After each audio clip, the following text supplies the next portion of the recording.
Welcome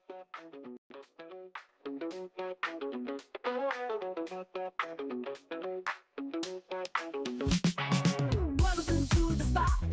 It's time to ignite. Oh yeah. Operation Hangout. The feeling's just right. Chilling with the crew. We're ready to groove.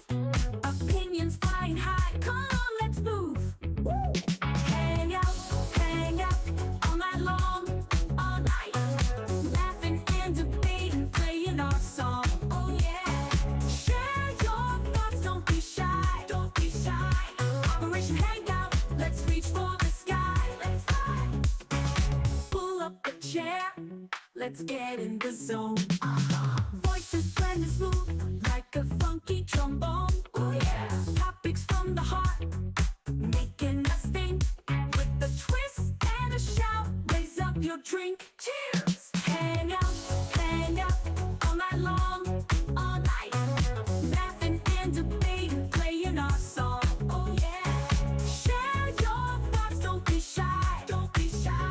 Operation Hangout, let's reach for the sky. Let's fly.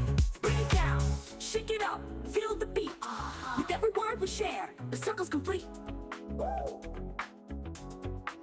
Living loud, think it proud, that's what we do. Oh yeah. Join the club, come on through, we're waiting for you. Alright. Hang out all night long, all night. Laughing and debating, playing our song. Oh yeah. Share your thoughts, don't be shy. Don't be shy. Operation Hangout, let's reach for the sky. Let's fly. Hang out.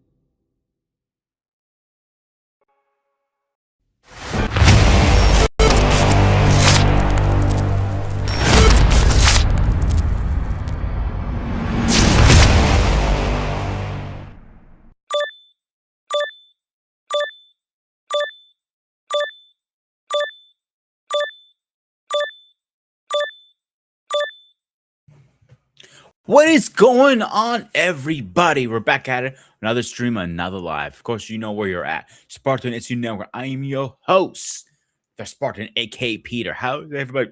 Oh, how's everybody doing tonight? That was weird. So, we are back at it with another Star Wars episode. This one it should be very, very interesting. It's really, Greg.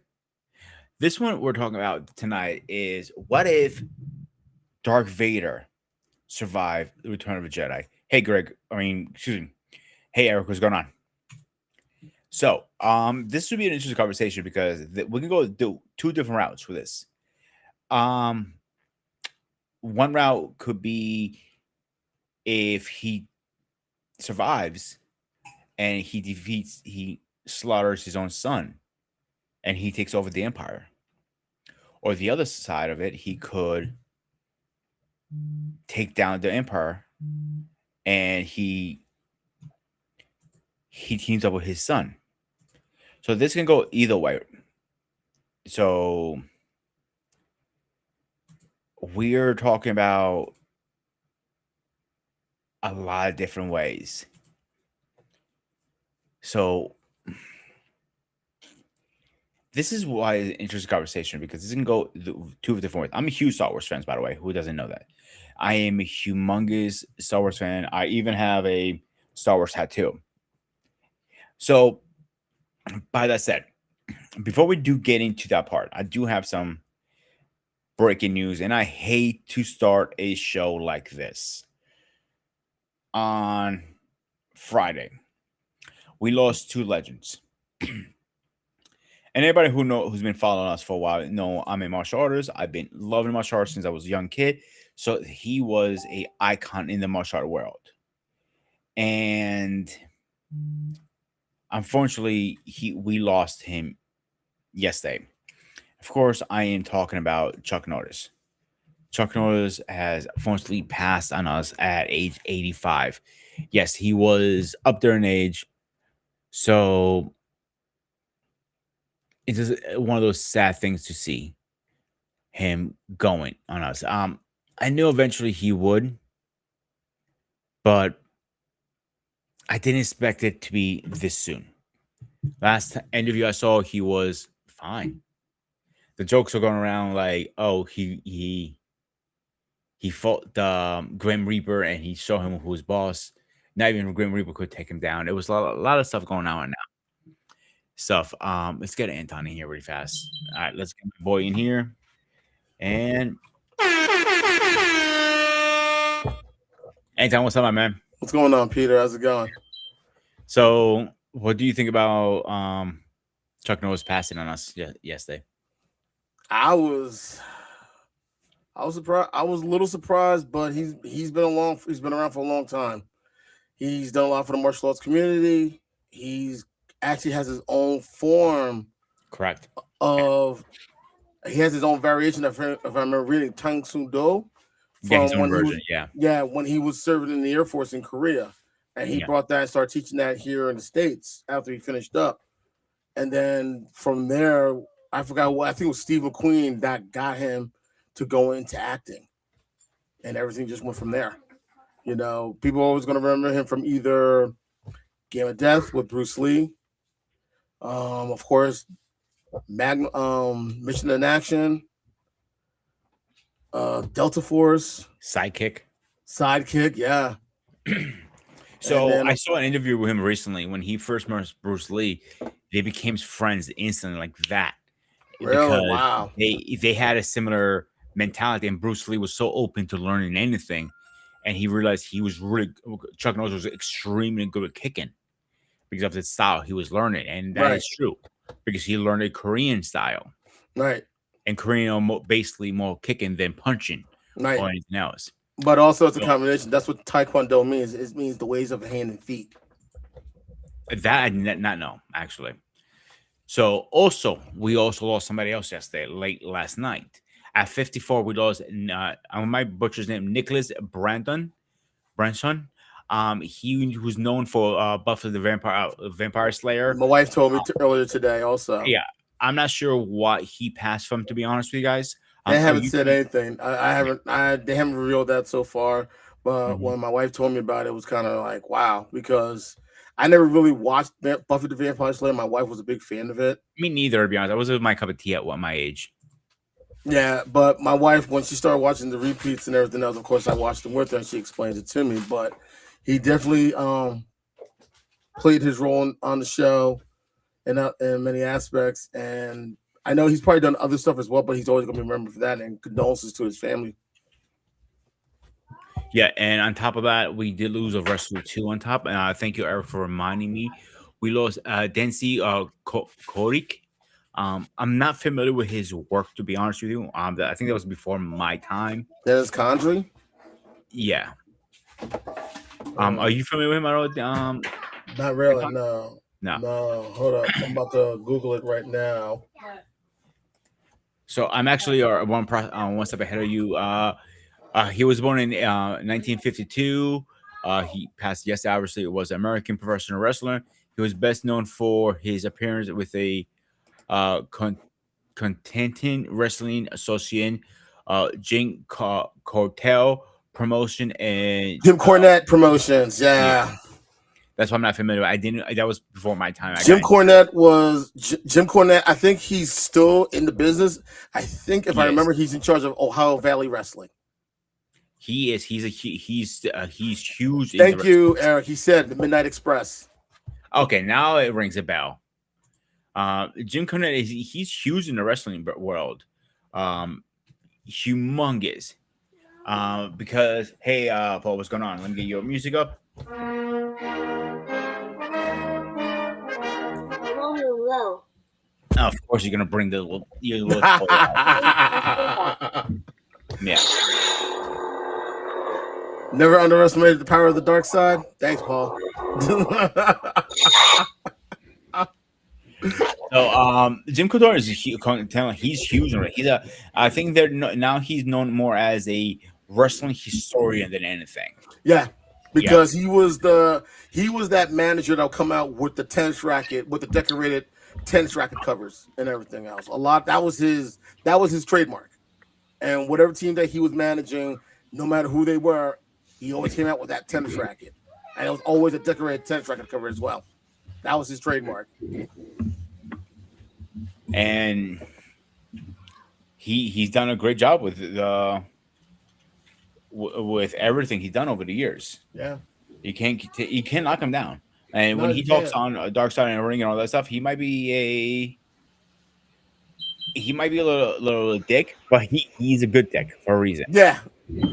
He you know what? He's a bit arrogant, but he's a confident. You know, that's what he is. Because he's proud of the things he's done for wrestling. He takes pride in the work that he's done.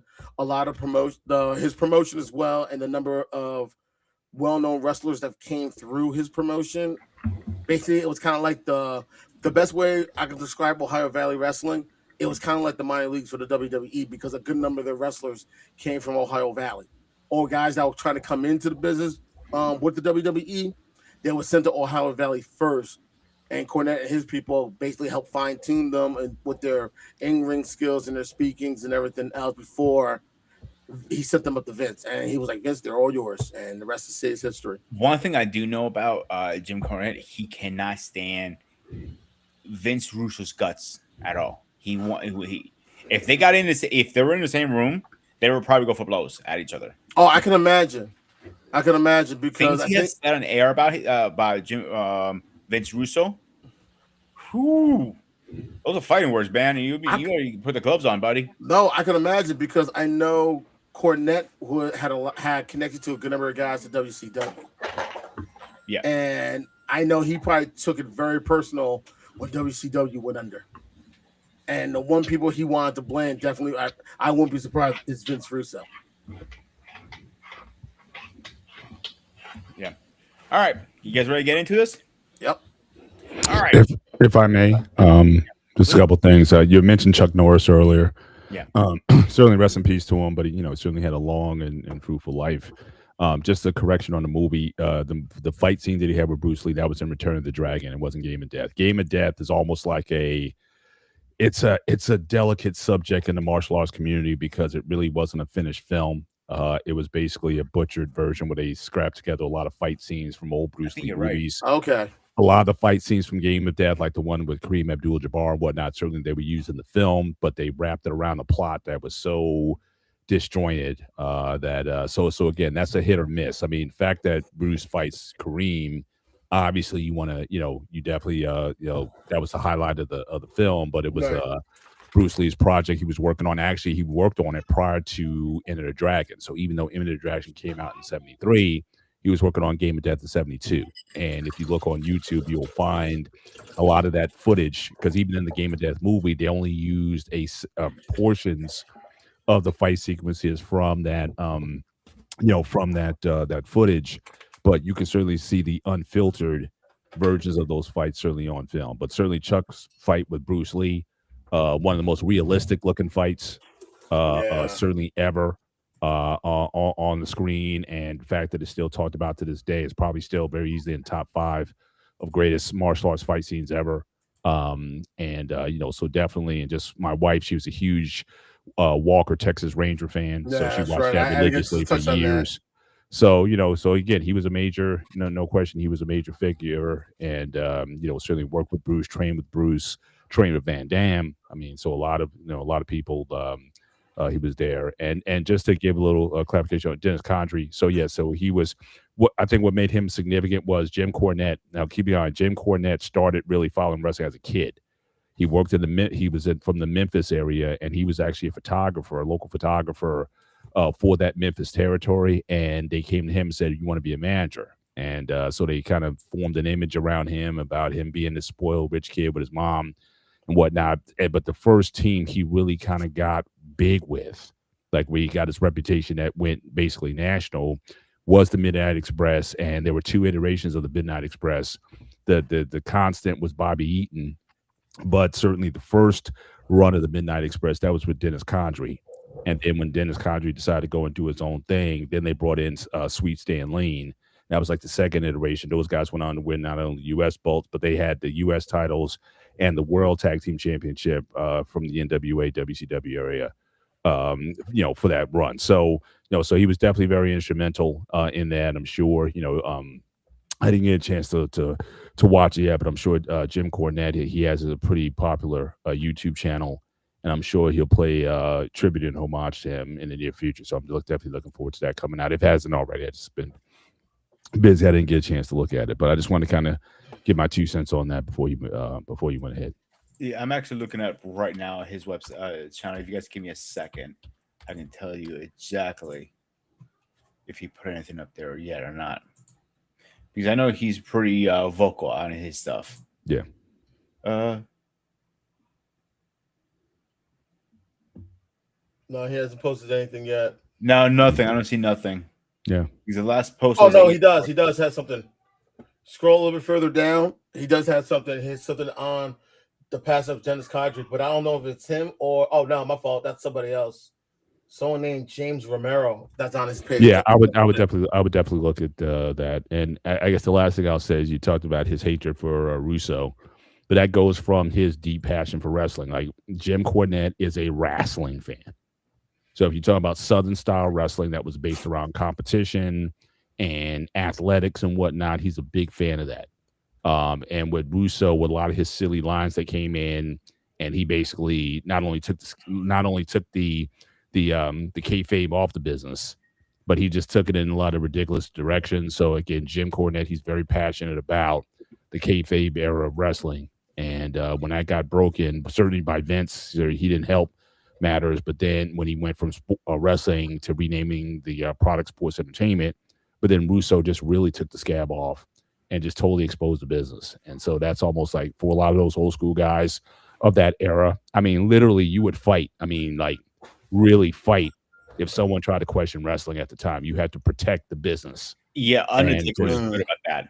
Yeah. That's why I think that's why Jim Cornette is probably one of the biggest, even though he wasn't a wrestler himself. He protects the business, and anybody who's done any damage to the business, that's almost like an unforgivable sin in his eyes.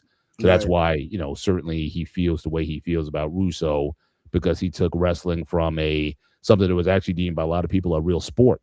I mean, we all kind of knew after a time. It's almost like when you find out there's no Santa Claus, you realize that wrestling is predetermined. But for a lot of those guys, they took wrestling as very serious. And so before we move on, I want to mention something you just reminded me. I know you're not a fan of this person, Paul Heyman. All right. Yeah. Paul Heyman and Jim Cornette have a couple things in common, believe it or not, how they broke into the business. Paul Heyman took a couple pictures, sent it into Vince. Says, I'm a photographer. And that's how you broke into the business. As a photographer, both of them did that. Both protect the business very, very well. When he was on Rio, he said, like, I am the last person you want to ask questions because, oh boy, you're not like what I'm going to say. So he literally, but part of his contract is to do interviews. Unfortunately, it's WWE's contract to, like, if they want to ask you for your interview, it doesn't matter what the subject is, you must speak about it. And he let it out. Like, we protected the business back in the day. We still business also. But I can never forgive I can't Paul Heyman, because he, with this ECW, even though it's a very exciting promotion, he really abused a lot of those guys. Didn't pay guys. He stiffed a lot of guys, which I don't think he ever paid for, just to kind of keep that promotion going. Jim Cornette didn't do that. He had a backer. Actually, the guy Rick Rubin, who is from Def Jam Records, was a major backer of his Southern wrestling promotion. Yeah. Wait, as in the same Rick Rubin that partnered with Russell Simmons? Yes. Wow. So except from Def Jam Records. I did not know that. Yeah, so he was a big backer for a while, but then once it ran out, it ran out. But I mean, Paul Heyman, he literally had wrestlers maxing out their credit cards, promising payback when he knew the money wasn't there. So I think he really stiffed a lot of guys. And for that, like I said, I'll never have any love for Paul Heyman, because he screwed a lot of people who believed in his vision for ECW. And but he was selling them snake oil the whole time, knowing that it wasn't a viable product. but he kept milking it until until it and unfortunately he did have a pipeline to WWE, which allowed a lot of those guys to transfer over, especially in the invasion angle. But then and obviously Van Dam became a big star there and whatnot. But certainly, like I said, just his business practices, totally unethical guy. Yeah. Really fast before we move on to the other subject, as much, and you did already, as much as you don't like the person, I'm neutral because I didn't watch ECW, to be honest with you, Paul. You know what I'm saying? And I know that. But you cannot deny he has created a lot of stars over the years. You got to give him credit for that. His eye for talent is no beyond anybody else. When he sees somebody and he thinks he has it, he will work with you. And most likely, you're going to get on top. Brock Lesnar is really number one because Brock Lesnar, and people forget, he didn't start in WWE. He started in ECW. And they work together, ECW and WWE, because once they build themselves so much, and he's okay, he's good. He was like a development program almost with ECW. Well, exactly, yeah. Like, I mean, like he Ohio really Valley, started in Cornette. Right, he started in OVW. Him, Cena, all those guys started in OVW. Even Kurt Angle was there for a minute. I think did Randy Orton start with them too? I want to say yes. So again, you're right. It was like a developmental. Like I said, you did have it was almost like a minor leagues, and certainly a lot of those guys went into WWE and became big stars. Van Dam probably the biggest one that came out of that promotion to really go on and do some things. So again, I appreciate certainly him in that way. But again, business practice, stiffing guys. Promising, snake oil to those guys and whatnot, knowing that he didn't have the money, promising to pay guys back, never paid them back. I mean, that you start getting into that territory, you're just an unscrupulous guy. And like I said, that I can't get over. Yeah, I mean, a lot of the guys that came through ECW, not just Rob Van Dam, Bam Bam Bigelow, Sabu, Taz, guys that got recognized in ECW, and then when they did the invasion angle, people started recognizing Raven and the Flock, Sandman, Tommy Dreamer, who else? Chris Candido, I think, was a part of it one time. Yeah. The franchise, and of course you can't forget his lady, who's fortunately she's locked up, hopefully for a very long time. His girl at the time. She's a despicable person also, but that's another. Which one? Sable? No. was it Francine or was it Beulah McGillicuddy? No. I'm having a brain freeze right now. But she's in jail now. She has a major drinking and drug substance problem, so she's been locked up. I think she deleted somebody in a car accident or something like that. Yeah, I forgot her name. I remember seeing her article come up on Google. Oh, it's Tammy Stitch. Stitch. Yeah. So she's really all, but yeah, you're right. But a lot of those guys, but again, Tammy got started in Mountain Jim Cornette's promotion. So Smoky Mountain. Okay. Right, Smoky Mountain Wrestling was Jim Cornette's personal promotion. That's the one that Rick Rubin backed. OVW was again a developmental territory for the WWE, WWF. But as you said, certainly he helped to run some of that and train a lot of those guys. So basically, the one thing you can say, guys like Cornette, guys like The Undertaker, they're the gatekeepers of this business. Yeah, and probably Cornette, probably the biggest. And like I said, so when Russo did what he did and basically not only exposed the business, but really just took it, just the storylines and angles just went to these ridiculous, soap opera type of themes and whatnot. It just really, set him off because he just remembers wrestling that he grew up on, obviously in the 70s and the 80s and whatnot, Right. where it was taken very, especially in the South. I can't tell you how big wrestling might have been as big as NASCAR in the South. At during those times, it was really big. I mean, they sold out all these arenas, the Norfolk Scope, the Richmond Coliseum. Yeah, all those venues sold out every night. I mean, it was just a major phenomenon at the time. Atlanta, the Omni, all those old venues in the South. Again, wrestling was a huge deal. They even sold out the Superdome for what was that other promotion down there? Mid-South. So I mean, they had sellout shows at the Superdome. That's how big it was down there. Wow. So I remember one of the things, like back in the day during WCW, one of the biggest pay-per-views that they did was War Games, and I remember that was always at Lawrence Joel Coliseum in Winston-Salem. And for those who don't know, that's the home arena for Wake Forest for their men's basketball team.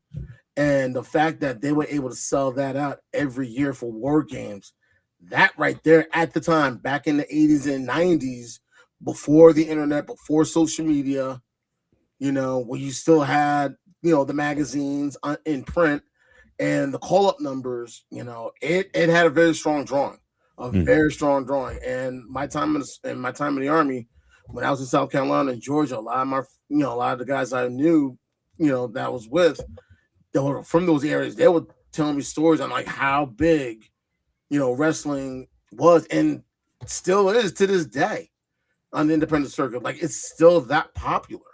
Yeah, in the South it is. But let's. How about you guys? Just want to get into the story now, finally. sure. Yeah. All right. No problem. So the You topic started it. Oh no, I know. I didn't say anything. But he had to pay tribute. He had to pay tribute, Paul. So you can't be mad at him for that. Right. So tonight's subject, and I'll let you go first, Paul, is what if Darth Vader survived the Return of the Jedi? I don't know if he would have been allowed to live. I mean, you're basically talking about what if again, I don't want to get any copy strikes or anything like that, but what if the German leader during World War II was captured, or one of his generals was captured after World War II? Even if he did an about face and just rescinded everything that he did with that part of the world, how would he be received? I don't know if he can come back from that, because even though Luke restored him and whatnot, he'd probably want to see if he can rebuild the relationship or try to bring him back fully and all that kind of stuff. He's responsible for the deaths of probably tens of millions of people. Yeah. And so you can't let that go. So, and I've seen some retrospectives, well, what if he lived and whatnot, and people try to paint this story and everything. But I would think almost like Luke, if he wanted to protect his father, he would have to become basically a fugitive himself, in order to protect him. Because I think all those lives, all those rebel lives that were lost, because of him, all the Jedi that he hunted down. Not only, I mean, this guy, again, say what you want about, you can make the legal argument, and it's funny, people to this day make these legal arguments about the sanity of an individual, right? It's to say that he wasn't himself when he or she did a certain action. Should that therefore preclude them from punishment because they weren't themselves? It's almost like we see the same thing in Marvel with the Winter Soldier. Bucky Barnes was converted into this assassin, and he did all these acts. He assassinated Tony Stark's parents. And even Captain America tried to defend him and say, hey, that wasn't him. It was something else or whatever. And Tony was like, I don't care. You killed my mom. And they had that fight at the end. So it's the same thing. It's like, Anakin, he killed younglings. You know what I mean? So, I just don't see how he can come back from that and somehow be redeemed or restored, but I mean, in a happy environment, if he was, maybe they get him a better, because you got to fix the suit, obviously. And it's interesting because his suit was never meant to be comfortable. The Emperor, he intentionally built a lot of things into the suit to make him uncomfortable, because it always kept him in a sense of rage. And that stimulated the dark side energy, and that's how it became how strong he was, even in spite of the suit. So certainly in a happy world, he would get certainly a better suit or better apparatus to help him to breathe better and not be so dependent on this. Because I read the book that came out, The Rise of Darth Vader. I have the book, and it went into detail about all that. So all that was intentional. Like I said, Emperor's suit, the way it was and why it was the way it was, that was all the Emperor's doing, because he wanted him to be pissed off all the time. And so I would think that'd be the first thing. Give the man some relief, But as far as the judicial system, or just certainly councils, or he's wanted like on every star system in the galaxy, or at least their galaxy anyway. I just can't see how he gets away from that, no matter what case that Luke makes. But it would be like one of those jury shows, like A Few Good Men or something like that, or movies where you got to make a defense. And so basically what you're making is an insanity defense. And whether or not people are going to believe that, yes, that, and when he became Darth Vader, that's not Anakin. Now he's Anakin again. So judge Anakin for what he was. So that's a legal argument, but I don't know if you'll get a jury, or at least how that system works. I don't know how the galactic judicial system works, but that's the argument you got to sell. Was he Anakin, or was he Darth Vader? Also, Anton, before you go, so I want to hit some points Rudy said about his suit. So you pretty much hit on nail on most of the stuff. So the biggest reason why he didn't update his suit is because the person who trained him on the dark side, Palpatine, did not allow that to happen. He always sabotaged every plan. Vader did try to update his suit multiple times, but it was sabotaged some shit way or form, because Sith rules says you cannot you cannot create something you cannot control. That is one of the Sith rules. So obviously, if he gets an updated suit, guess who's going after first? Palpatine. And that's why that never happened. So go ahead on that. I'm sorry I cut you off. All right, I was reading the listings of the severity of what he went through, and the fact that he survived and he had that suit to live in is already, is already a miracle in itself. The severe burns, the destruction of his lungs and his esophagus and everything else. And the fact that he was in chronic pain, even in the suit. And if you saw Rogue One, like, for example, if you saw Rogue One, you saw him literally in that incubator, like in that tank. Literally, the back to tank. Yeah. And he had to be in there because his skin was constantly rotting. Mm-hmm. So like the back to tank was like to kind of stimulate his skin cells. He had to be, not only that, he had to be like the dead skin had to be scraped off, in order to allow the new healing cells to grow. But it would always kind of, because he wasn't a whole person. So right, it was just hell all the time. I'm like you. I don't see how he was able to survive that. And living the way exactly. he was. I would be angry too if I had to live with that. Yeah. And then the scarring as well. He was still. People forget he was still distraught in the passing of Padme. Thank you. He was still distraught in the passing of Padme. He also thought that Luke and Leia died at birth, not knowing the truth. So he was just full of rage, full of anger. He was mad at the universe. Okay, that's true. My wife said he didn't know anything about Leia, but just the fact that, how would you feel? You have all this power. You're the master of everything, and you still have nothing. The woman you love is gone. The children that she was carrying, no idea what happened to them. I'd be angry too. I'll take my frustration out on the whole entire universe as well. Yes, I know about that. Thank you, sweetheart. She's ready to come on. I keep telling her. Yeah. But honestly, to go through all that, and yes, he still survived. There's no sense. I don't know any. Are you really apologizing for Darth Vader? No, I'm not. They're asking. The question is, what would happen if he survived Return of the Jedi? That's the question. I don't know if any universe. Apologizing enough. Sweetheart, you want to get you some headphones and hop in on this? You have some great opinions. Okay, he slaughtered younglings. Yes, we know that. Yes. Yeah. Paul brought that up. Can I have my point, please? Can I bring up my point also? I'm trying to get to my point. Ladies and gentlemen, this is not Spartan HU Network's comedy hour, by the way. I don't think there's any government in the universe that would.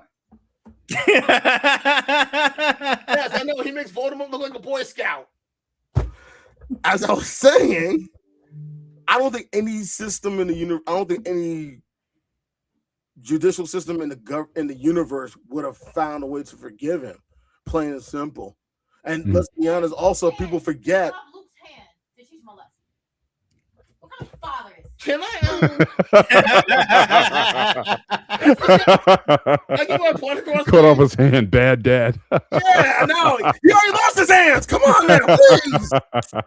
Father cut his right hand off. Come on now. Yeah, that's a bad dad. Yeah. Yeah, come on now. Yeah. But then again, that makes him a Jedi. That's child abuse. Yeah. Yeah, it's child abuse. But at the same time, guess what? That's your initiation. Say you're a Jedi. You gotta lose. You have to have a certain limb severed off you in a battle. Well, technically, he lost his hand in the first battle. Yeah, he lost his right one to Count Dooku. And then he lost the left one, both his legs to Obi-Wan. That makes him Jedi. Luke lost his right hand. Well, no, actually, Luke wasn't a Jedi. He had to face Darth Vader again. That was so Luke was still an apprentice. He was still in training when he fought him the first time. And again, Obi-Wan said, "You're not ready yet." So he went and got his hand cut off, but he wasn't a Jedi until now he had to fight him again and he had to beat him. So again, just like my martial arts argument, right? You get promoted when you beat somebody. Getting your hand cut off does not make you a Jedi. That's Peter's training. That's how he gets promoted in his martial art there, by getting beat up or getting a hand cut off. Jedi's more like boxing. On talking. Shut the fuck up. Jedi's more like boxing. You got to win to get promoted. But as I was trying to say, also, I'm waiting for the wife to jump in now. No, she's quiet now. Thank you. Anyway, I don't think people forget. Also, in some parts of the universe, people either lost respect for the Jedi or never believed in anything associated. They just thought they were a myth. They were just a story. People forget there was you had a generation of citizens in the universe that never met a Jedi. So during this time, you're a little bit right and a little bit wrong at the same time. So at this point in the timeline, they stopped believing in him, and in the first New Hope, they said it right there. He looked at Vader. I can't remember the character's name. He's one of the generals. He goes, Vader, you're the last one of the dying religion. Yeah. So people didn't believe they existed. It was like because he helped to hunt down. So again, the Order 66 came out. Yeah. Took care of, but there were still some scattered out, and so his mission after that was to hunt down all the rogue the Jedi that were still surviving, with the questionators too. Don't forget those guys. The Inquisitors. Yeah, they were technically Jedi or Sith, whatever you want to call them. Yeah, at least they had force abilities. I don't know if they were full Jedi, but they certainly had force abilities. No, they were never full trained. They would do that on purpose because, again, a Sith will never train something he cannot control. A good example was Force Unleashed. I know you're not a big gamer, Paul. Anton, did you play that game any chance? No, I haven't, but I've heard the storyline. Okay, so the background of the story, Vader creates a clone, all right? Not his own clone, a different clone, different look and everything. He starts as a Sith Lord. So his job was to go hunt down the last surviving Jedis and pretty much chop them down, execute them. Towards the end of the game, he realized, oh shit, I'm on the wrong side. So he flips script and fights Vader. Obviously, as the creator, as his master, he's always stronger. He took him down. They bring him back again a second time. He makes another clone. Same concept happens again. He goes, oh crap, I'm on the wrong side again. He goes after him again. And he realized he has a whole rows of himself cloned. And he realized he's a clone and goes and he destroys the whole ship. It goes down with the ship pretty much, and that's the end of the story pretty much. So I agree with both of you guys' point. So this story can go two different ways. This is the I've been thinking about this for a while. He could have slayed Luke, take him out, go after Palpatine. You're out. I'm in charge now, motherfucker. I'm the boss. That's one scenario. Second scenario, as he's fighting Vader, when he looks at his hand, he's huffing and puffing because he got pretty much almost defeated by his own son. He realized, I'm not doing the right thing. Something comes over him. And he calls his lightsaber back. And he pretends he's going after Luke, but he's really going after Palpatine. And he tricks him all like, oh crap, what happened here? Now he knows how to control Vader, but he doesn't know how to control Luke yet. So Luke is like loose cannon in a way. So he cannot defend himself against two Jedis. One he's familiar with, and one he does not know his fighting style. He doesn't know his techniques. He doesn't know his skill. He's taking a loose cannon, like I said. So it can go either way. So I'm gonna play one video first. I got a couple of videos lined up for us tonight. So this is the one. They're all hit every different points. So let's play the first one, and we'll go from there. Oh, wrong thing. Oopsies. I'm blaming Paul for this one. There we go. All right. Let's rewind this and. What if Vader survived on the Death Star and continued his life as a Jedi? Firstly, Vader would work with Luke and the remaining rebellion forces to rebuild what was destroyed by the Empire and disband the remaining Imperial forces. Vader would teach Luke the ways of the Jedi from the Clone Wars era, and together they would find and study new aspects of the Force together. The Jedi Academy would be reborn and rebuilt with Luke and Anakin as masters. Ahsoka and Leia would also take part in this new council with new rules that allow Jedi to love and have compassion until the next prodigy, Ben Solo, joins the Academy. What if Vader survived on the... Wow. So I'll let you go first this time. Yeah, because remember, we've seen a lot of screwed up things happen in this law, the Jedi law. A lot of people are like, oh man, he went on the wrong side, and then he flips scripts, he goes on the good side. They're like, but nobody really came after him, and he done some horrible things. I'm not talking about Vader, about another Sith Lord or whatever. I'm not talking about that direct content line, storyline. I'm talking about side stories. You see, oh, this guy killed civilizations. He slaughtered all these people, but the Jedi Order and anybody else forgive them still, give him a second chance. This is a good possibility. They can give him a second chance in this one too. Well, there's no Jedi Order at this point, right? It's just Luke and then Leia, and she's not even trained as a Jedi yet. I mean, I'm assuming that training comes later. I think the first thing that Luke has to pitch is to her. It's like, wait a minute, because she's the one who has connections to certainly the rebels and any kind of, because she comes from a diplomatic family. Her word, if anything, may have some weight. So I'm thinking, if anything, the first conversation has to be with Leia to say, wait a minute, this is our dad, and kind of explain, yes, he was Darth Vader, but now he's back to being Anakin again. So she'd have to get over it. So again, it's like anything else.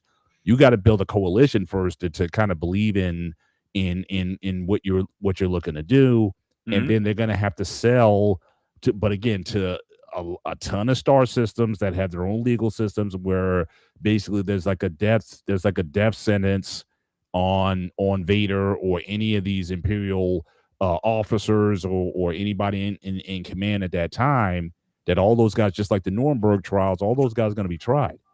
And so so this comes down to essentially an insanity defense before you get to rebuilding the academy and all that kind of stuff. As far as his fate, he's got to get the entire galaxy to buy this legal argument of personhood and identity, and was he of his right mind at that time, or should he still be held accountable for his crimes? And like I said, I'm not sure if, I'm sure there've been some legal defense. I mean, people have been declared insane or had crimes of passion or what have you. People have tried to make these cases in court.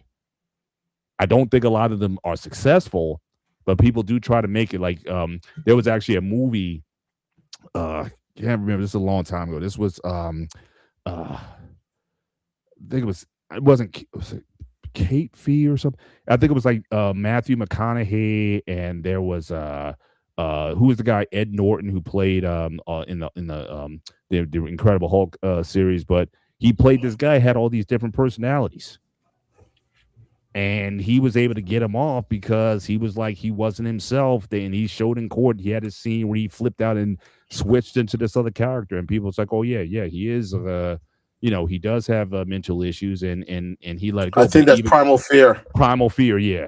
Kate Fear, that was the one with De Niro. But yeah, Primal Fear, that was Richard Gere and Edward Norton. Richard Gere, yeah, thank you. So again, he pulled up, but even then, he was still one step ahead because he was like he the real him. He created that alter ego to try to get off. So again, but that would be the defense, and whether or not people will buy into it, that's the ball game. Otherwise, now what may happen, which I think was probably more realistic to happen, as we saw at the end of Return of the Jedi, he becomes a Force ghost. Now, again, whether you buy into him as an old Force ghost or the young one, because in the special edition remakes, they turned him back into the Anakin that we know, Christian Hayden's right. Hayden Christensen. So, and maybe he could be of influence there, and maybe help him rebuild the temple there. I mean, the Jedi Order in that sense. But that's probably your best bet. I just don't see how he could continue to be allowed to live unless Luke decides to say, you know what, we're going to put you so far away from the galaxy and everything. It's like, in other words, will he be able to get a fair trial? I say no, and we got to set you so far off the beaten path that nobody will find you somewhere. That's hard if you think about it. Plus, also but Luke did give him a traditional Jedi funeral, the funeral pyre and everything. Yeah, but if the premise is that he lives, so he gets off of the Death Star with him in the Imperial cruiser or whatever. The first, if anybody sees him, it's gonna be the people on the ground on Endor, right? Where they do the party with the Ewoks and all that stuff.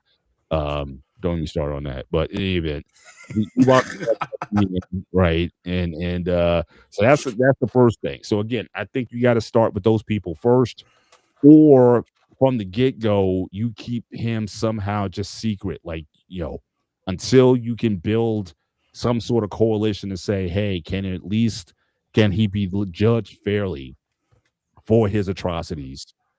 If not, then you keep him hidden. That, to me, that's that. The first place to start. He's alive. Luke is the only one who would know at the time that he's alive, and then he would probably share with Han and Leia and whomever, the inner circle, right? And then it would just expand from there.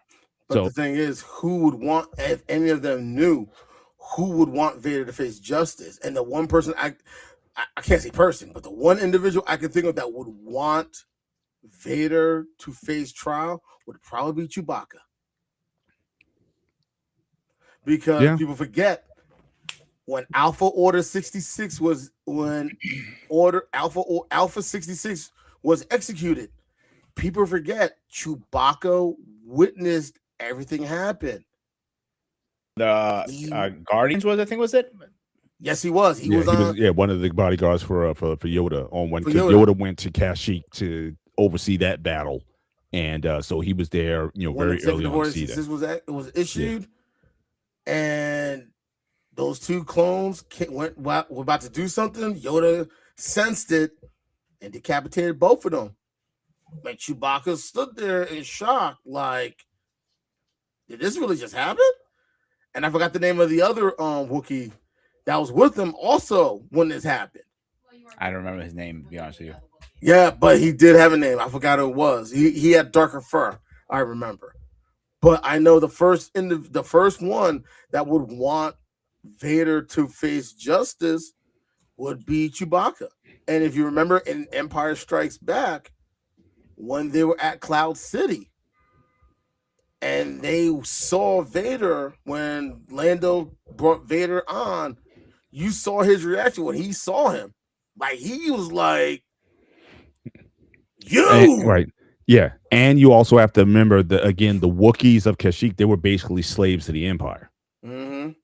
So again, that whole race of beings, they had no love for the Empire at all. And so again, if Vader being the best representation, because I don't think anybody up to that point, he was the face of the Empire, right? I mean, nobody saw the Emperor, or at least nobody knew who he was. He was Palpatine, right? But Right. nobody saw like that was like him. You know what I mean? So if he's the face, if he's the face of the Empire, all the more reason. Like I said, you got some major groups who be like, no, he's got to go, and they're not going to be open to any kind of argument, some sort of out of body, out of mind type of argument. So, like I said, I can't see the how he gets away from that. Or again, you're gonna have to give it some time. It's difficult. It's difficult because if you look at any sentient group within the Star Wars universe that had to deal with the Empire in some way, shape, or form, the people on the planet, which is the whole entire city of Coruscant. When you look at Tatooine, when you look at, well, there was really no on Dagobah, but I forgot the name of the planet, the home planet Princess Leia stayed at before that became. Oh yeah, well they blew that up first. Anyone that survived, anyone else from that planet that was still around. Alderaan, yeah. Alderaan was blowing up, yeah. Anybody that had to deal with the Empire in some way, shape, or form, that lost someone because of Vader's decision, they're not gonna believe him. They're not gonna believe he's. But we've seen weird stuff in Star Wars lore.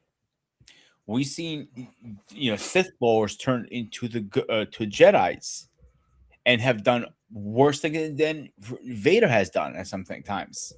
And they like forgive them, they're hugging them and kissing them, like, "Oh, come here!" I'm like, "You're part of this team now, yay!" Have fun. I'll be honest, I never read a lot of the novels, and I have. Like, oh, really? The only person I know that read a lot of the novels is one of my cousins, and he still reads a lot of them to this day. And some of the old novels, some of the other Sith Lords, I'm not talking about this specific timeline. I'm talking about different timelines. Okay. Don't forget it. Star Wars line. You have the Great Jedi War 1. You got the Great Jedi War 2. You have the Clone Wars, the Sith and Jedi war. You have the global the planet war. You got all these different wars over the generation. So earlier, before even Luke was even a sperm count, or even Anakin was a sperm count. Ooh. He was not a sperm count, so that's kind of like he's eliminated that. But anyway, my point is, I get what you're saying. Yeah, my point trying to get to it before you go further back, like the Old Republic era. There were others, Sith Lords that did worse thing than Vader did, and he converted to the good side, the Jedi side, and he was like, "Yo, give me some, little brother." And like they're all cool, and they still question him. Don't get me wrong; he had to earn his stripes. With the whole universe, he had questioning like, "Oh, I don't know if this is a good idea, dude. He just destroyed a couple, civilizations, but now you say he's part of the 18? No, we need to try it." Like, and the Jedi walked in, and like somebody stepped in, and like, no, he's gonna earn his place, and he's earned it. And he saw that through the whole Star Wars era. And like, a lot of things happen over the years. There was no trial. Because how can you trial someone who destroyed multiple planets? You can't. What do you mean you can't? Just earn his stripes again. Earn people's trust over and again. And you But could but what do you mean you can't try them? Think about it. Are you going to try every planet he did something to? They would try. I mean, well, no. I think more than likely what's going to happen, what would have happened, then they would have tried to rebuild the Senate, right? Yeah.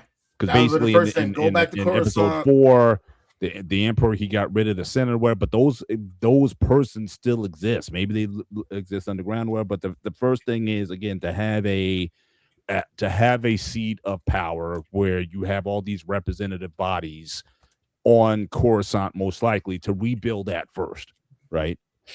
So I guess to your just overall point, if we was to take this seriously, logistically, it's going to take a while, right? Absolutely. Because the Senate was built over many generations, about hundreds, if not thousands of years. So you got to start with, you have to rebuild some form of governance that all these different planets and whatnot, they can kind of come together and have representation. But also the thing is, are they willing to go along with it? Because they remember what happened the last time they surrendered their powers. You know, that's what I'm saying. So it's so right. Republic. So right. So in that vein, you would have, so if you're not going to have these bodies, so again, you're going to have these individual bodies that want to go after them. Now, I guess the thing would be then there'd be like a bounty, right? Like if first of all, the word would have to get out that he's still alive. I think we got to start there because it's going to be assumed by everybody, and Luke would certainly be wise to not let everybody know that he's still alive.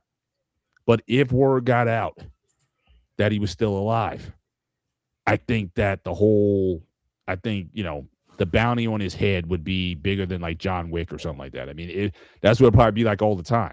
It would just constantly be on the run, and he's just having to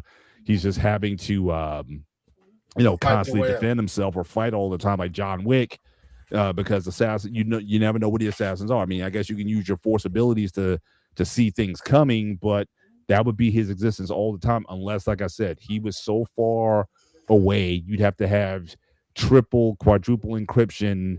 Like he's just going to be in a spot like where Luke was, right? Luke kind of isolated himself. I was about to say that actually, Paul. Yeah, like nobody knew where Luke was for the longest time, and they had to kind of get that. I guess R2 and the other droid, they had to kind of combine data to kind of find where he was because it was such a hidden kind of secretive place or whatever. What it was they could have found one droid, but the code was broken so bad. Correct. So they had to bring it right. They had to bring it together. They had to put it back together.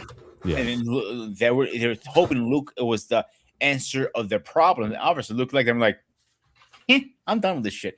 I'm gonna have a beer. Fuck off, guys. Yeah.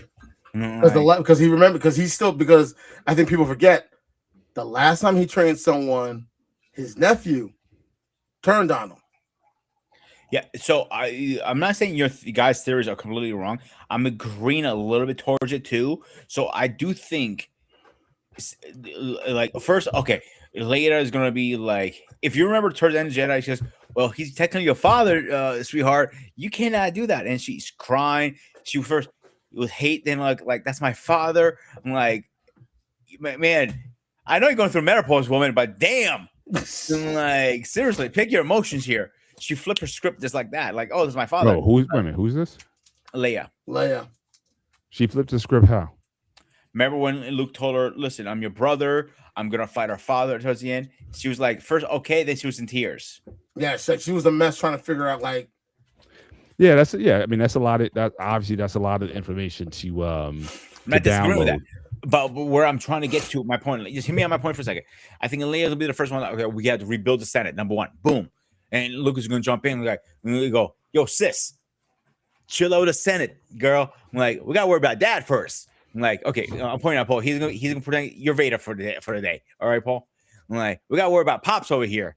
I know he's bold, but we got to worry about Pops. So so they probably agreed. All three of them. Let's put him somewhere far, far away from that. Vader's he wants to go back to his mansion on can't remember what planet it is. That he got sliced up. You know what I'm talking about. Yeah, the volcanic. Mustafa. Yeah, I don't know if I don't think it's a guarantee. In fact, probably that's the last place he wants to go to, because again, that was not only a reminder of what happened to him, but again, I think that's a place of like a lot of dark energy. Like that's just actually that planet was controlled by Sith powers, and they So if he is restored back to Anakin Skywalker, if he's truly redeemed, why would he want to go back to his old stomping grounds? Exactly. But ironically, if he has been, I'll take off the table. But ironically, wouldn't go. But guess who always? But remember, who would frequent that planet too? Kylo, because he was always calling for us, because he still had his helmet. Calling for his grandfather. What I do think, one part I think all three will agree, he probably looked at his kids like, listen, I'm done fighting. I don't want to do anything. I don't mind training the next generation, but I want to do it in secretly. Like Splinter, like Sensei Splinter in the sewers kind of thing. Right. So I do see that possibility. Him doing it in like away from everybody. Isolation. No transporters. No Right. communications. No robots. No nothing. The old school Right. way. But even then, I think for all this, just realistic, more I think about it, you're talking, you're probably talking a lot of years going by before any of this can actualize, right? Like to rebuild the Senate is going to take years, if not decades. Of course. And then even with the Jedi, just looking at what was done now, and what I found interesting over the last few years is that, especially a lot of Star Wars theories people and whatnot, the issue has been, well, were the Jedi the bad guys? Because they were so again, I think both Luke and Vader, I think they would have to say, or they would have to try to define, based on the mistakes of the Sith and the Jedi, what are we trying to build here? Because we can just say, yeah, let's just rebuild, but again, if you don't learn from the mistakes that you did before, you could be setting up for failure again. So again, I think the Jedi, I think they were too far off, like the priest, like you can't marry, there was like no attachments, which was too extreme. And we've all seen, certainly in post Jedi series, Luke, he gets married to Laura Jade, have children and whatnot. I think again, you're gonna have to reassess a lot of that stuff. Those are like the Jedi, we were wrong about things. And that is why we lost our ability to even detect that the Sith were even existing. In fact, even in it was almost like a sense of denial. Yeah, even Mace had to confess this. Like, we have to acknowledge that our ability to detect the dark side has been decreased. They had Palpatine. They were in rooms in Attack of the Clones. They were right in the room with Palpatine. And there was a subtle scene. Now, if you guys remember, there was a subtle scene where Yoda looks at him real quick, like he sensed something, but it didn't go anywhere. Finger on it. Yeah, and that was it. So you in with essential evil incarnate. You're right there, and you can't detect who he is. So there was issues with the Jedi. There maybe they had a sense of hubris. Maybe they had a sense of arrogance about them that just they just ignored stuff that was right in front of them that they should have been. Their system of total detachment from love or loved ones that was wrong, and so the Jedi are going to have to do a reboot so that you don't have those situations that created the Sith to begin with. Now, again, the other question is, again, people said in recent people talk about the dark side and the light side, but if the idea of the Force is to bring balance, then the idea is that you must have a dark side. So you have to have a Sith, or that a Sith would then formulate somewhere else in order to bring that balance in the Force. If it's all light all the time, you can't. In other words, they have to coexist. They have to coexist somehow, right? Now, Mace might have been the closest one to that in terms of his Vapad philosophy when it came to his lightsaber training. He would tap into Sith, the dark side energy in his fighting style, or just in his way. That's why his blade was purple, because again, blue typically meant Jedi, red always meant Sith. His was purple. When you put blue and green red together, Jedi too. What's that? I thought green. No, green is Jedi. Green is Jedi also. But I'm saying, but purple is like a blending of the red and the blue. Like his style was such. He went into the dark side a bit without kind of being taken over by it. You know what I'm saying? So a way to tap into it. Correct, but not let it just overpower him, and his lust for power just kind of outdid him. But and you look at his face, his facial reactions, it kind of gave off that Sith mentality almost.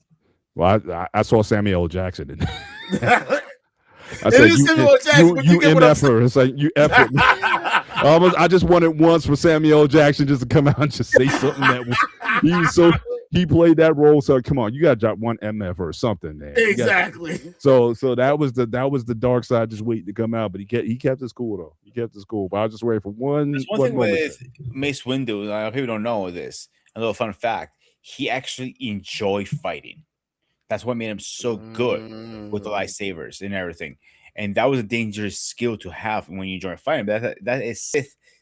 That's a Sith skill that when they recruit Siths, they want to, hey, do you like fighting? And that's one of the first things they're going to see. Blade skills. Exactly. That's why he kept that in bay so much. Because he knew he would go down that dark path, he's not coming back. And he was actually like, this is a debate in the community. A lot of people consider him as a great Jedi, not a regular Jedi. A great Jedi is the one who blends dark side and the good side together, and they use him as a married couple. Oh, really? Yeah, and people don't know that actually. You know what I'm saying? But with where we're going with this conversation, I see Vader just going in isolation. To be honest with you guys, like Yoda did. Yeah, that would have to be That'd be a challenge. At least until cooler heads. First few years. Yeah. But now keep in mind, he's still an old dude. Like, I don't know how long he's gonna because at least in Return of the Jedi, the way he looks, I guess he's in his his 50s. I can find out now. You know, give me a second. I can find out. Yeah. And again, just given his health condition, now the question I would also have is, just given the galaxy and their technology and whatnot, could you actually heal him? Like, could he heal himself? I know we talked about him getting a better suit to support his breathing apparatus out there, but could he actually heal himself where he wouldn't need that stuff anymore? I don't know. That's like I said, I thought the Emperor always, and I think Peter, you made the point earlier, every time he tried to advance himself, get a better suit or whatever, the Emperor would always stop him. But and if the other concern was, if there's some alchemy out there that could actually restore him where he wouldn't be so dependent on electronic gadgetry, because that's his weakness, right? And the Emperor knew that. As soon as he hit him with some Force lightning, it was over. So so again, could he would probably, if anything, want to pursue that to see, can I be essentially a human being again by removing my need for all these apparatus and just to breathe with. The only way I could think of is unless they ran into those cloners again and they cloned him a new body. And if there was a way you could put his transfer. Remember, you cannot transfer soul to soul. You remember that? That's right. Now you talk about something completely different. So the other thing I didn't mention also about him getting a new suit that also prevented me, was very cautious towards the end of his life, is he had a good chance of dying during the surgery because they used junk parts, obsolete parts, and the worst parts, and that was done on purpose. Remember that. It made it easier for Palpatine to keep him in control. Yeah, a 41 BBY. For you guys who don't know what BBY stands for, I have the definition here. Before the Battle of Yavin. Yeah, thank you. And it's also there's another one too. ABBY is after. So pretty much self-explanatory. He was 45 on his day, the day he passed in Luke's arms. So he's still pretty kicking. You know what I'm saying? Well, in an older body. I mean, 45 and healthy is one thing, but 45 in that condition, he's more like 80. 45 years old, 30 degrees. He's more like 85.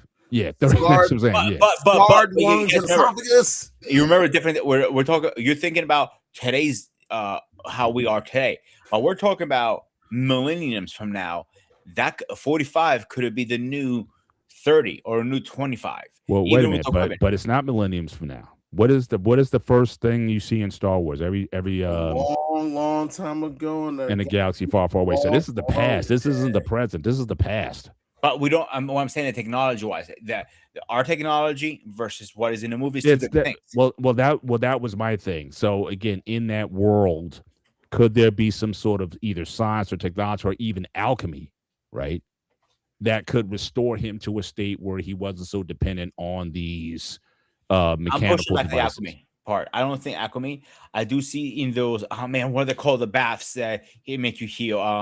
Yeah, the Bacti tanks. No, when I mean alchemy, like remember in the Clone Wars or in the anime series, you had those witches that practice that I'm not saying it's alchemy not possible.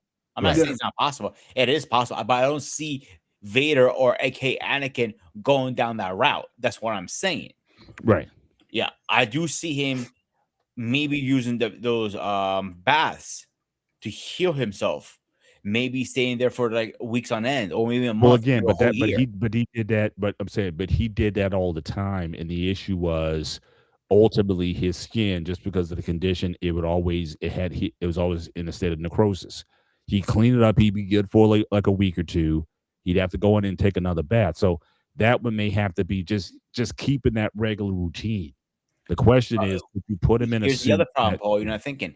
You don't know if Palpatine sabotaged those baths. Think what I'm saying. I don't know. I don't. Remember I'm about- Remember, okay, He- again, I'm gonna repeat myself one more time. Remember Sith lore. Sith lore says you cannot create anything you can't control. If they say he healed himself during Empire Strikes Back, for argument's sakes, all right, and he turns on him, he's screwed because he's already hurting, he's slower and everything. Vader's the fastest one in a perfect body condition, all right? He's not. But if he found a way to heal himself, guess who's going after him first? Vader. When we Vader get that, but as far as the Yeah. sabotaging, again, he had his own home planet, right? yes, In other So- words, so- I think he's trying to say, Paul, is he was okay just enough to where he wouldn't be completely healed. He'll still be okay, but he's still gonna be in some form of pain. I agree with that. And I think that's what, what Peter's trying to explain. Palpatine made sure that even though he would recover, he would still suffer in some form of agony, in some form of pain, at some level, no matter how big or small. He's still gonna have to feel it. He still has to feel that agony. He still has to feel that rage. That's what made him dangerous with the power of the dark side, because he still had to have it Right. in some way, shape, or form. And giving him a suit and having him take the bath that will totally free him from the pain. That's that's one small, minute moment or inkling where Palpatine may not have any type of control. He's not going to do that. He's going to find a way to stay in control in some way, shape, or form, no matter how minute or how big. He's going to find a way to stay in control. And if it meant I'm going to give you this suit, it's going to aid you, but you're still going to be in some pain, so No, be it. That again, we're not debating that. We're saying post after this is over, and now he can go about taking more opportunities to either try to heal himself or put himself into a more comfortable situation, or at least if he's going to take a risk of having these surgeries to remove these things, and he again, at least he would have the freedom and choice to do so. And that would be the risk that he'd be taking. So again, before, so it's like it's a lot of different pursuits, a lot of different work. Obviously, the galaxy needs to be rebuilt, or at least trust in the galaxy, or trust in government in the galaxy Rebuilding the needs Senate to be from the rebuilt. ground on up. That's And that's I'm going to not be that's a disagreeing, tough it is. task in and of itself. And That then may One thing I outlive. forgot to mention, it just came to my mind, actually, I'll be honest with you guys. Yes, Vader has his own home planet, but Palpatine always had eyes and ears on him with his little spies in there. So he knew what was going on the whole time when Vader was chilling at his own home. He always kept him on a very, very short leash. If you didn't know, Up, did we lose you, Pete? Pete, say that again. His mic was just working, and then it sounded like it shorted out. Might have went out. He might have to come in. I know he was having some issues with that also. But yeah, but the fact that he doesn't have those shackles on him anymore. Could he restore himself to some state of time? But that would be his personal pursuit, and he'd be better off being in a position that, again, nobody knows who he is. Because again, I think, like I said, you guys hear me now? My sound crashed for a minute. Now I can hear you now. Yeah, we can hear you now. We couldn't hear you for a minute. Yeah. What I was saying, I don't know what part I got cut off, but Palpatine kept close eyes on him. That's what it was. I think you just cut off. I think you're about to go into detail. So one of Vader's servants admitted to Vader, because they became very close friends, saying, "Hey, I'm actually paid by Palpatine to keep an eye on you and report to him. He was livid. And he thanked him in so many different ways, but he didn't know. And this is where Vader was hurt as a person the first time since his loved ones. Since Batman. Yeah, the servant had loved ones that were struggling financially and health wise, and he looked at him like, "Why did you talk to me, dude? Like I could have helped you." He goes, "I didn't want you to be worried about that. My job was to make your life easier over time." And it shows some humanity out of Vader at one point. That small little feeling that Anakin was still alive in him, almost basically. Correct. Anakin never died in him. He just compressed him so much. He suppressed it for so long. Yeah. So that's why he was getting so enraged when people called him Anakin. Even Luke called him once. He goes, "I know Anakin is still in there. If you remember, if I'm not quoting the lines to the T." And he looked at him. He pointed his finger right in his face. They never call me that again. Again, I'm not quoting to the T. That name is dead to me.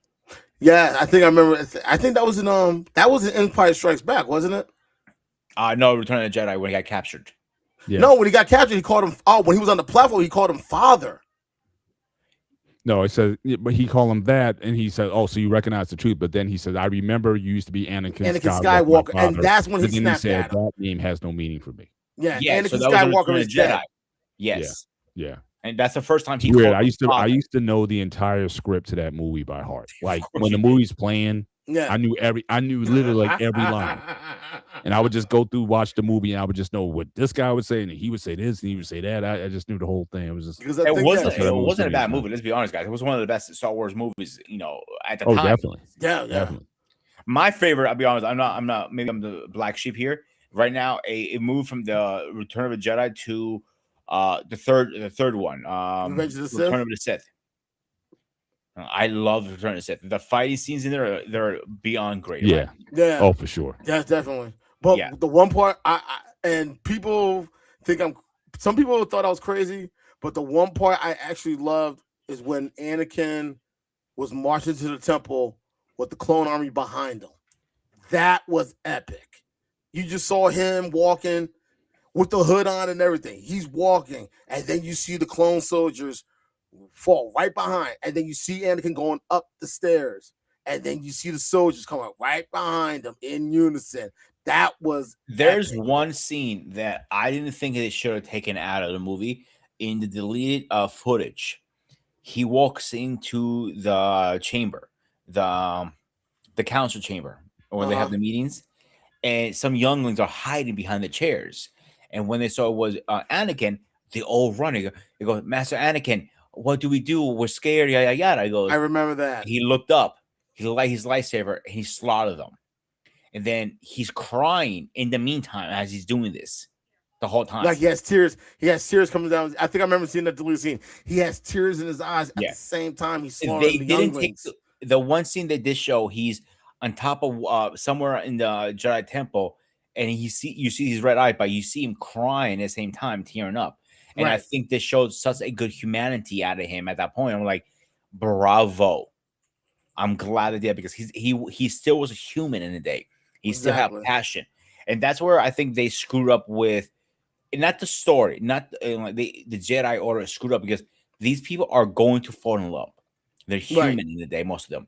Okay, maybe not human. They have feelings. They're sentient Some of them are beings. aliens. They're sentient beings. Yeah, like Vader, like Luke when he created the second one, not Legends, the other one, Floor, or whatever it's called. The original story, when he rebuilt the Jedi Order, he let them fall in love. He let them marry. That's why his original kids was Ben Walker and other names. Jen Walker, I think it was. He had a boy and a girl.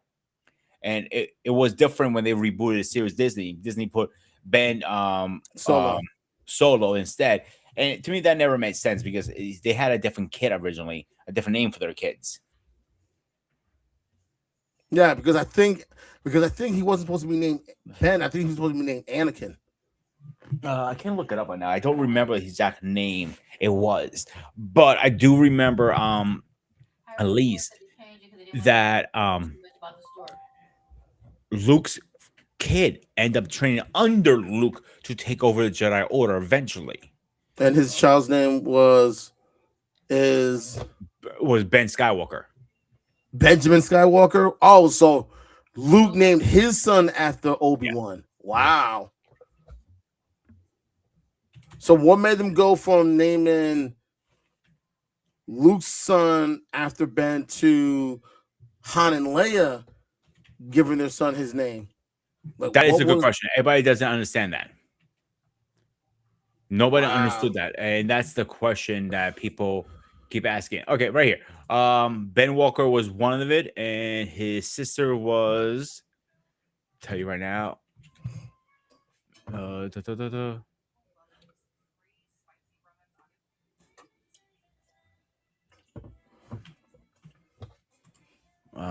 Give me a second to find it. Okay.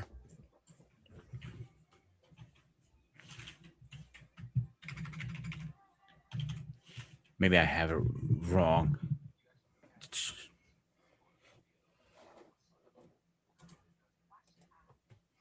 Okay, so the updated version on this website I used to follow.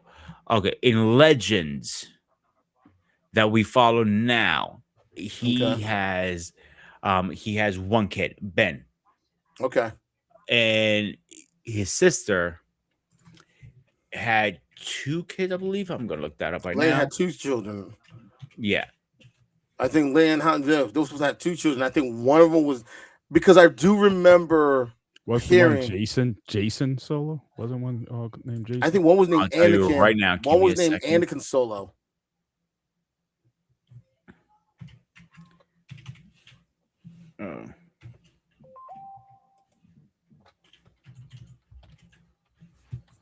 Okay, so she had her first son was again, this is not as accurate as it used to be, was Anakin Solo, Jennings Solo, and Jacob Solo. They're adding Kylo Ren to the mix now, to Corn's website, but we know that is not Legend, that's Florimore. So if you follow the original storyline that was built after the Return of the Jedi in books, right? He had 1, she had 3 with Han. Right. So, and that's the problem with this. Now, this timeline changes so much. It was here we go. Eric's correcting me right now. Really? I thought you were gonna help me out here, dude. Really? So with this storyline changes so much with Disney's version of it, or garbage, if you want to call it that, because the new movies storyline is not the best. Let's be honest here, guys. Oh God, it was an embarrassment, dude. It was the first time I went to the movies, my whole life, the first time and the only time.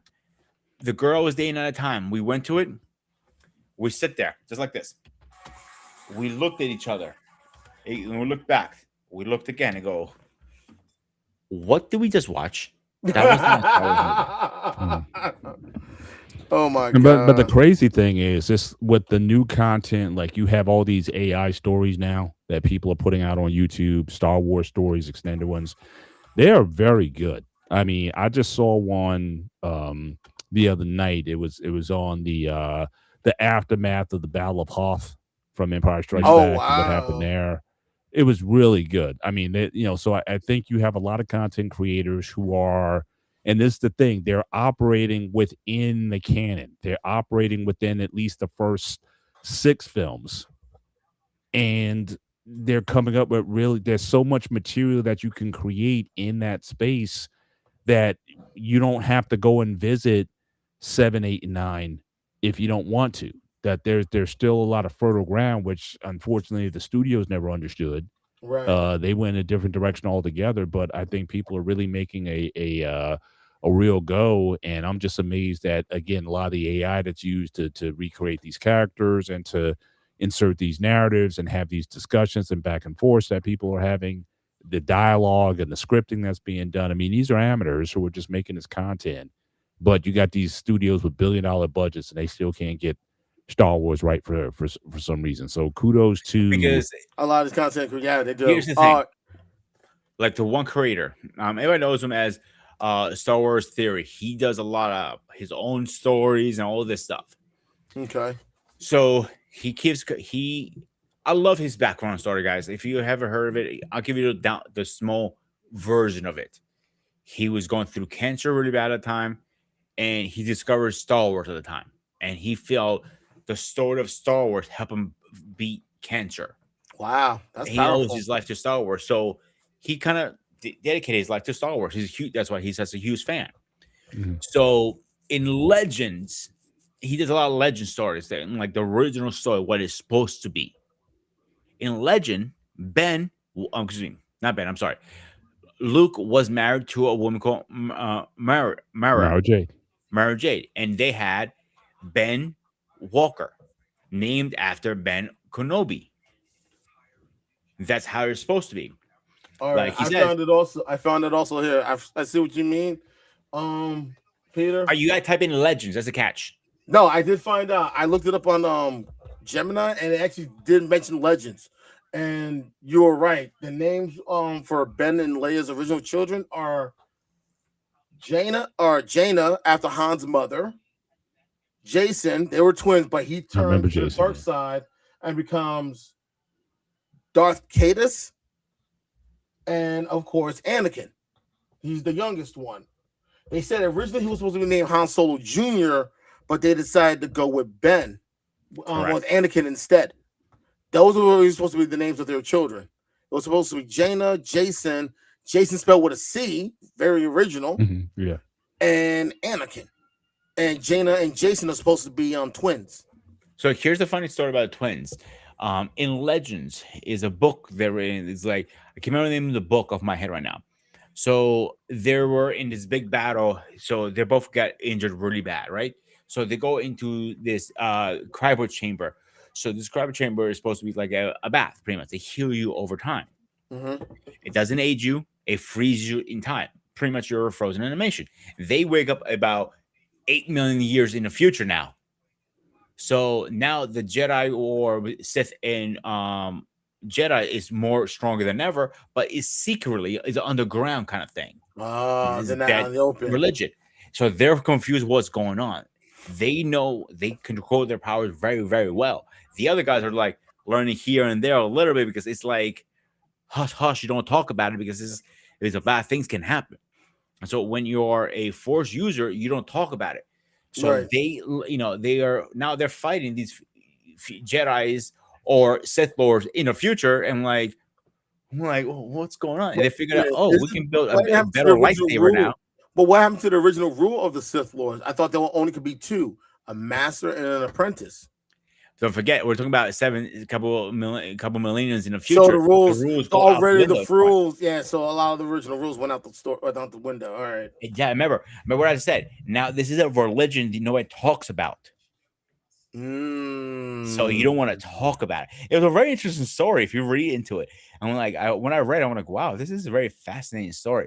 Imagine you get in a cryo chamber to get better, and you wake up 7 million years later, and you seeing I can build a better lightsaber with my old crystal, but 10 times stronger or lighter or whatever the case is. Right. And all this stuff. And they did a similar concept actually with the Star Wars game. What was it called? Star Wars. Here, I'll tell you right now. Hang on.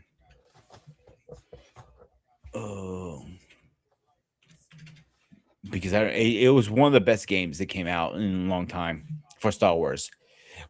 Survivor, Star Wars Survivor. So in Star Wars Survivor, they played with that theory, but they reversed it now.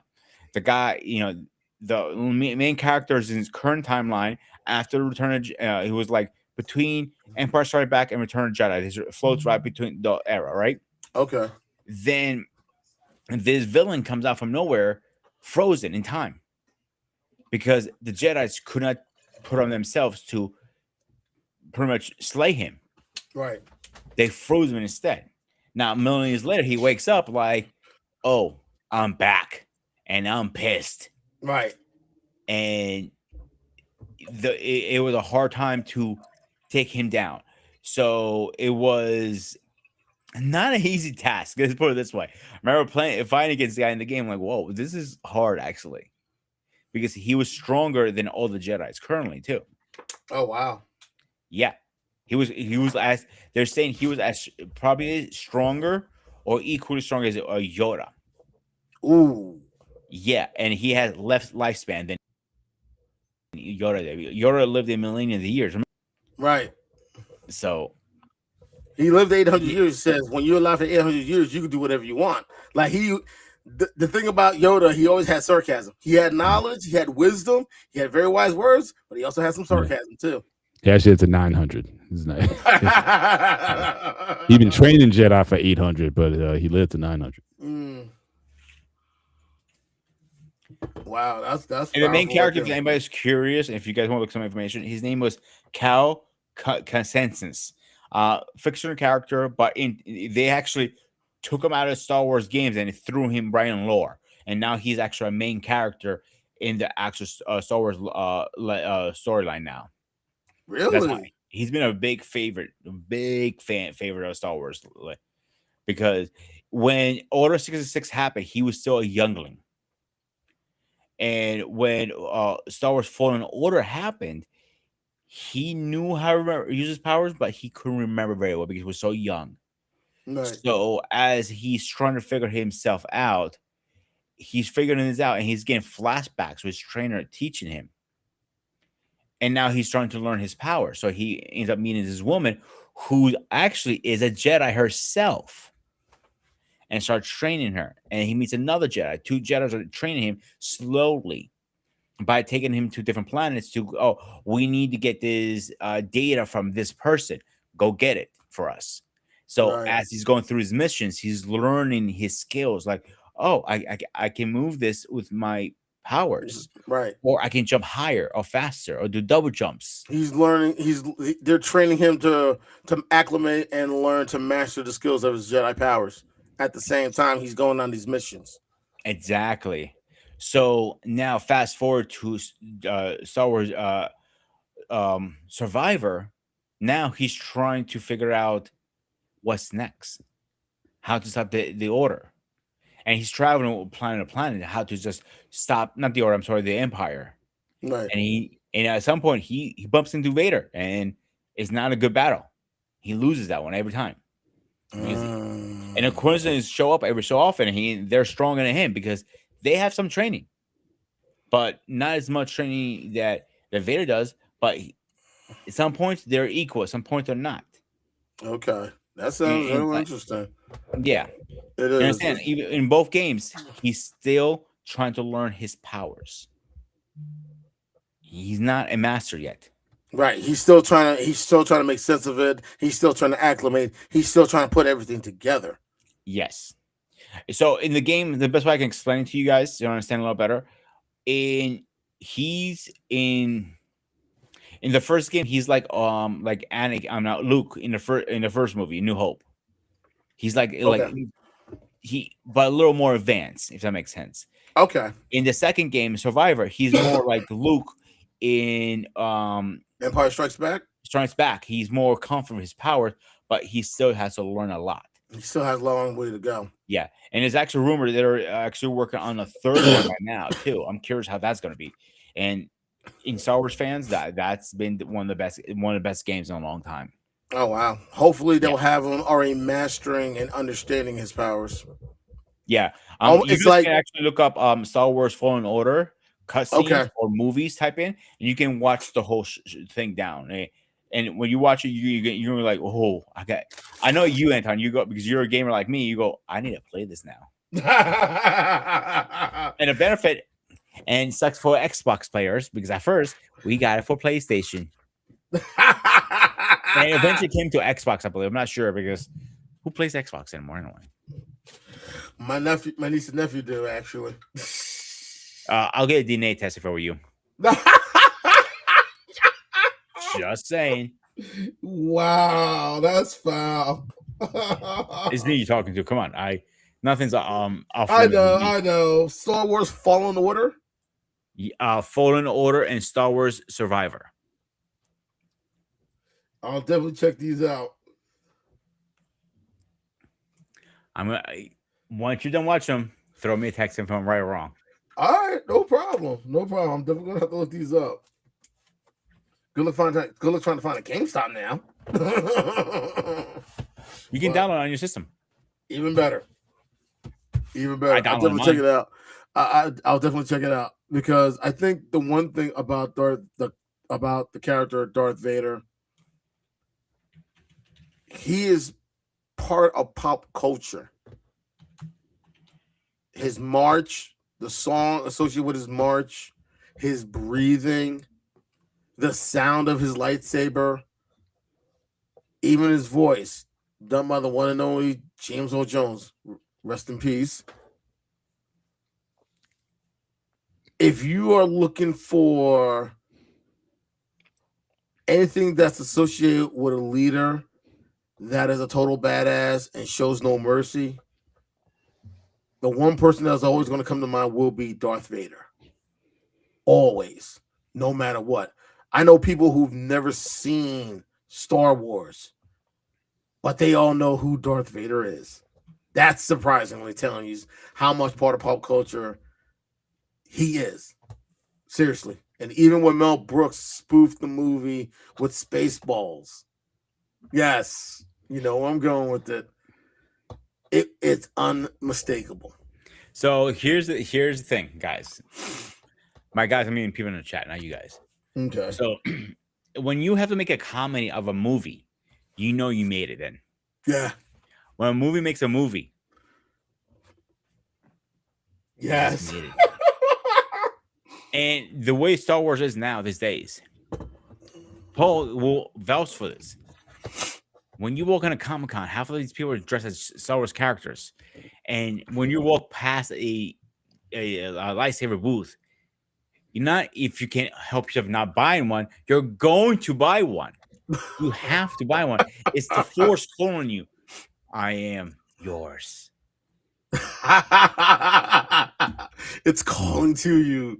Bro, and it's hard to resist it, huh? huh? My first experience. I have 2 lightsabers in my collection, and I want to get a third one soon. All right. Okay. So I remember walking around. I was with CQ, and we saw a booth. I'll go, man, I really want a fucking lightsaber. And I heard the company. I didn't at the time. I didn't do research because I thought it was way out of my budget at the time, right? Okay. And it was a little bit, but not like, oh my God, I can't afford it. Or like, I can afford it. I shouldn't spend this, but I'm going to anyway because I want one so bad. So it was $600 from Saber Force. I will not buy another license from Saber Force because the build quality is very low. I'll be honest with you guys. So CQ looked at me. You goes, you're stupid for buying that much. he literally spin the wheel. It fell on a $20 one, and he picked up the $20 one. And that's it. It has no soundboard, no light, just one light. And that's it. Nothing special about it. But mine has all the bells and whistles, like Paul's. Now, fast forward maybe 2 years later, I think, was it? Yeah, I think 2 years later. For Paul's first Comic-Con. We're looking around, and I bumped into Vault's Vault. I'm like, I got to talk to you now. And I'm Paul can vouch for this. I'm nickel and diming these people. I'm trying. Yo, how about this one? No, how about this one? I'm going back and forth. I'm grabbing different lightsabers. Like I done my homework now at this point. And they told me, listen, if you pay cash, we can cut you a little deal. Like, oh, well, we're talking. You're talking my language now, girl. Homegirl, you're talking my language. Like, how much? She goes, oh, I can drop it down to 500. I go, no. We're going to go down to 200. We're going back and forth. Her boss is behind her. The guy who owns Boulder Lake. Hey, Braxton, what's going on, my man? Braxton. And I'm going back and forth, and she drops at 400. He looks over. She goes, nods. He goes, cash? I go, green money, baby, green money. Paul already walked away at this point. He comes back, and you see him. He goes, he goes, did you? Yeah, you remember that shit, Paul?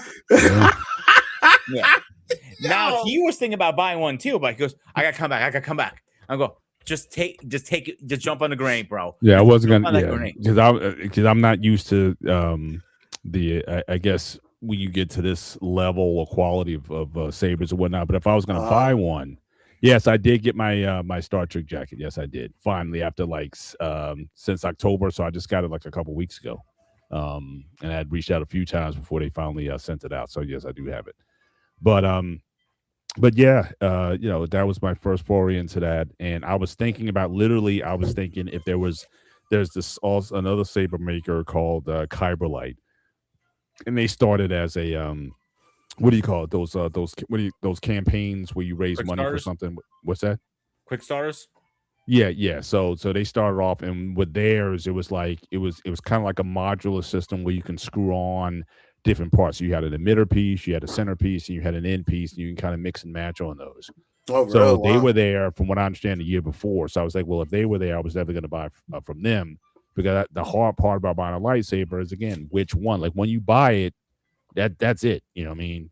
And unless you're going to fork over the money for another one. So I was thinking about maybe getting like a Kyberlite type of package. So then if I want to just change up the colors, change up the hilts and everything, Right. that would be the way to go. But it was there, and I decided to go on it. And I still may get a Kyberlite system down the line if I want like another type of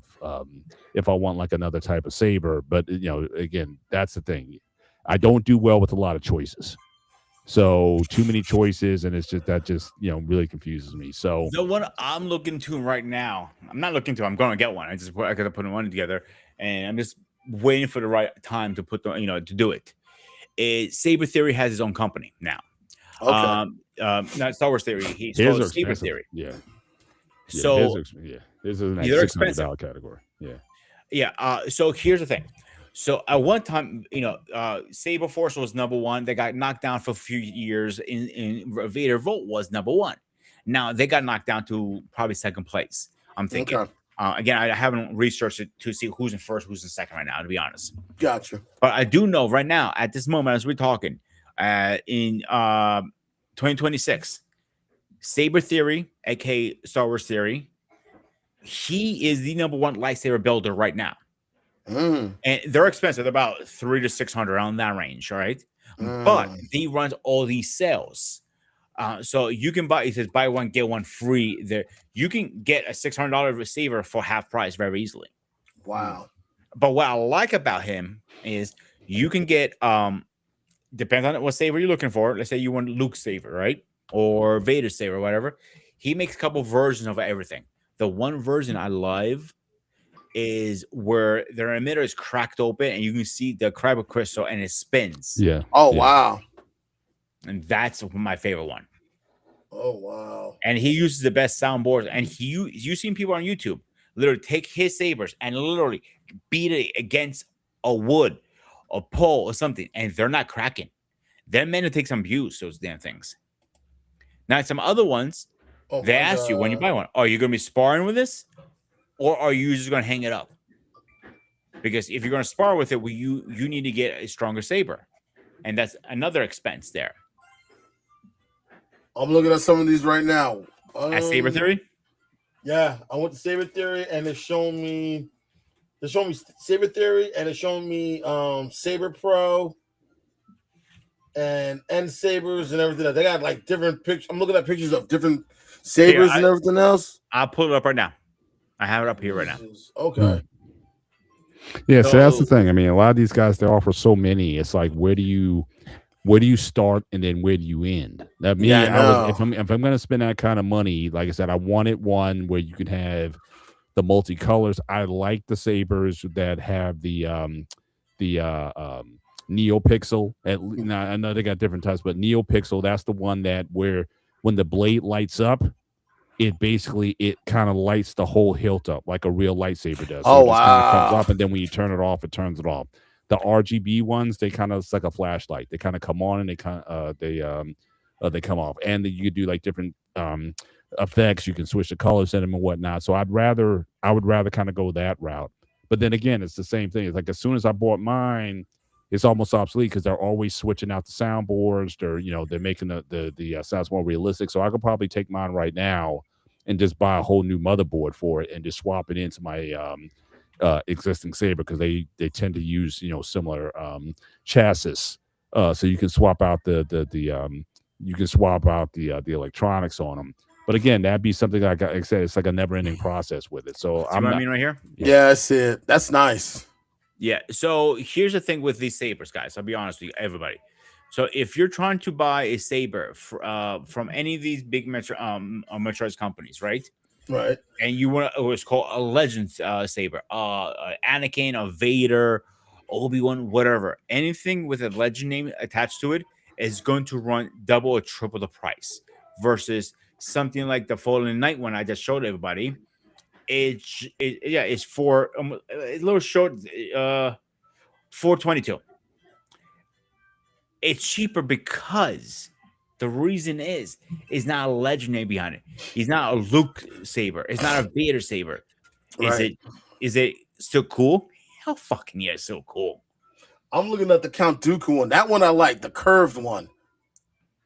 If you go under cosplay, they have a bunch of those, and right now they're always running buy one get one, always. The cosplay ones, because they don't have all the bells and whistles, Right. and if they do, they're not meant to beat up.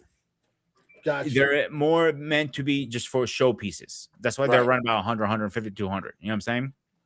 Yeah. And I'm still amazed that these companies are allowed to build these, to be honest with you. You would think that, especially with Disney, now on like George, he was very generous with allowing people to expand his universe, write books and have different story arcs that were accepted into the canon. But I felt like when Disney bought it, I thought that all this stuff would be shut down, to be quite honest with you. Because again, lightsaber, you would think, is a trademark name. And any kind of, especially when you start getting to these hilts that mirror the ones from the movies, that you'd write into some sort of IP infringement rights of some kind. But for whatever reason, Disney or none of these guys decided to go after these guys. So again, kudos for them to be able to fashion this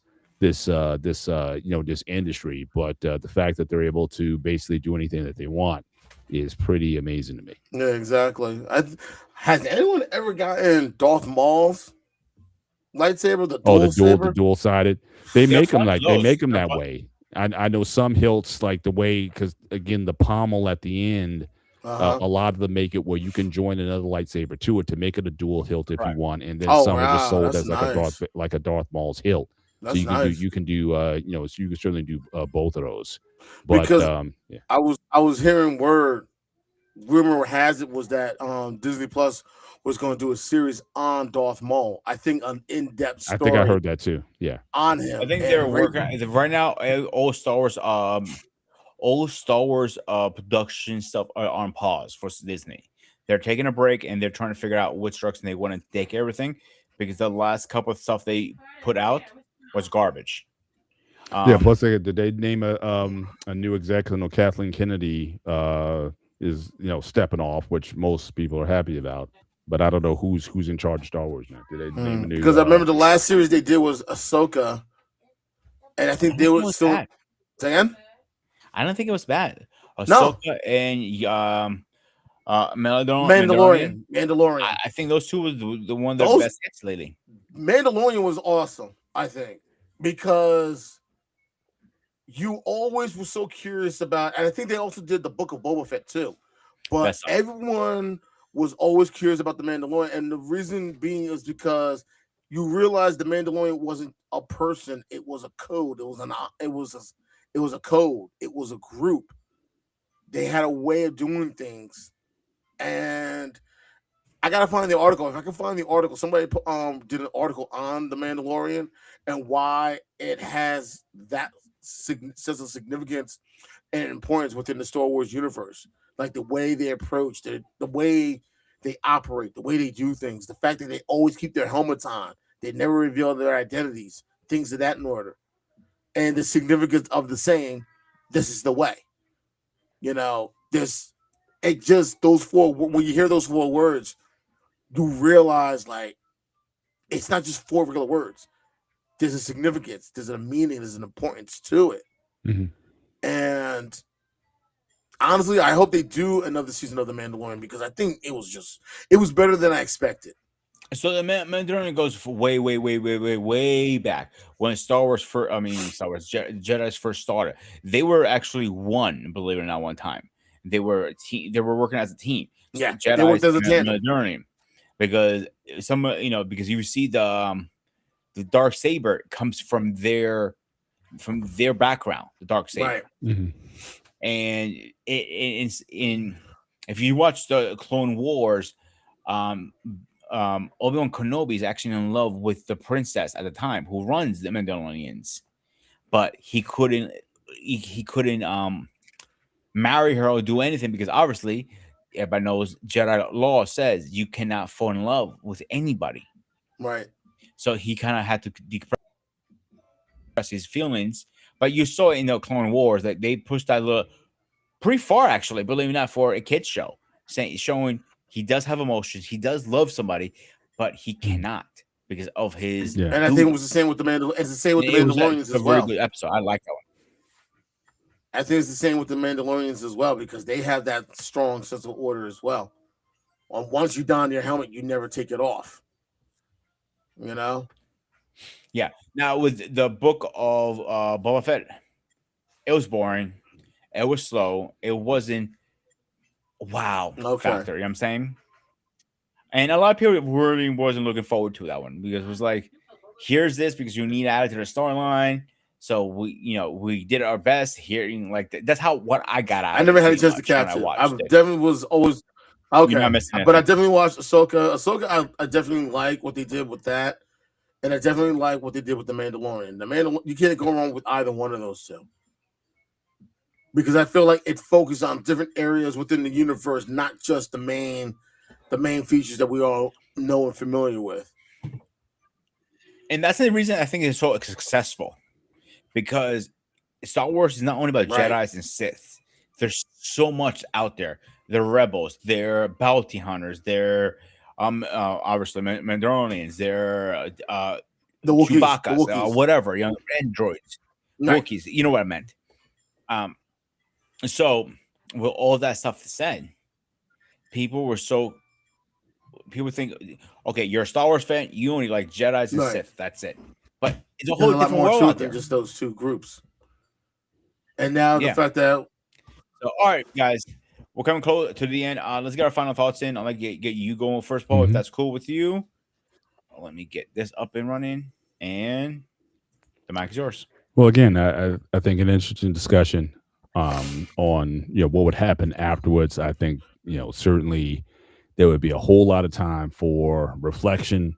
In terms of how we got into the situation and before the Jedi rebuilt or anything else, just him being able to survive and not be found out that he's still alive. Because, like I said, I think half the galaxy would be after him. It would be literally like a John Wick movie. I think if people found out that he was still alive, so get him into a safe place or whatever, let him be able to recover better from his injuries, and hopefully he'll be able to.